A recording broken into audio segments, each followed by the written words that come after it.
uncontrollable. Even I, with all the powers, have had a very, very difficult time with Kamala as he salivates, as the saliva rolls down that big black chin and across his gross stomach as he thinks of chewing. Guys, it's Asian and Pacific Islanders You Should Know, sponsored by Premier Pro Wrestling.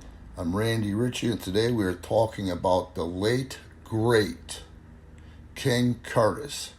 Curtis P. Iaukea. Now check this out. This guy that you just heard screaming like he was screaming, and take a look at the picture or the thumbnail, he was the great-grandson of Colonel Curtis P. Iaukea, a royal chamberlain and diplomat to the court of King Kalakua and Queen, I can't pronounce the name, and son of Honolulu Police Department Inspector Curtis Iaukea II. He attended Panahouse School and then the University of California, Berkeley, as an economics major, where he lettered as a lineman until he dropped out. Sadly, he played tackle for the BC Lions, that's British Columbia, from 1958 to 59, and the Montreal Alouettes in 1959. He was also at a camp or a tryout in 1960 for the Oakland Raiders. Now, a lot of you young people won't know who he is. A lot of you internet marks will make fun of some stupid gimmick that Bischoff, or during that garbage regime of WCW, tried to bring him in and put him with the Taskmaster Kevin Sullivan, and somehow Curtis would get the heat. You don't know shit. You think you do, but you don't. So, Bruiser Brody, when he first did his first tour in Japan, King Curtis took him under his wing, and King Curtis was the first one to do that style that got over Brody and Stan Hansen. And Brody gave King Curtis credit for that, which is huge because that's the biggest draw in the history of American wrestlers in Japan, was that style.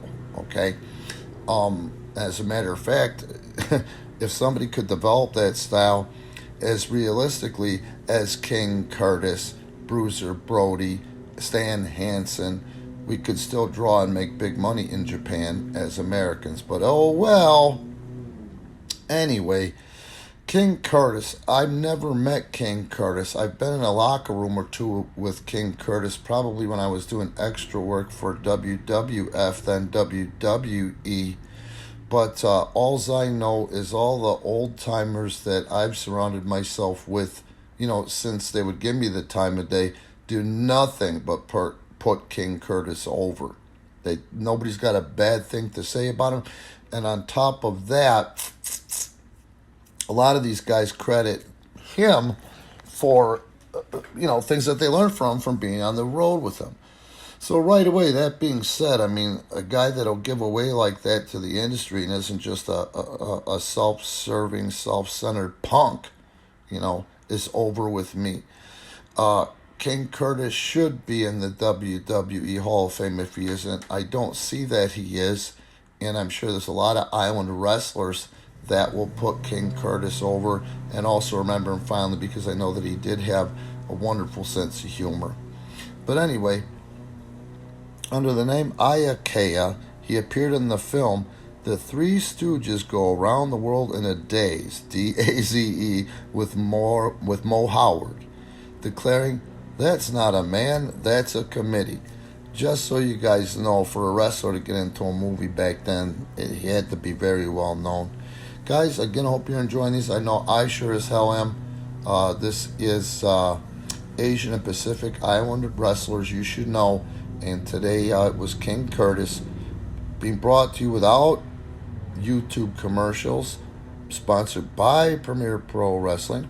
So at the very least, be cool, like and subscribe, and you can see where to support Premier Pro Wrestling in the links.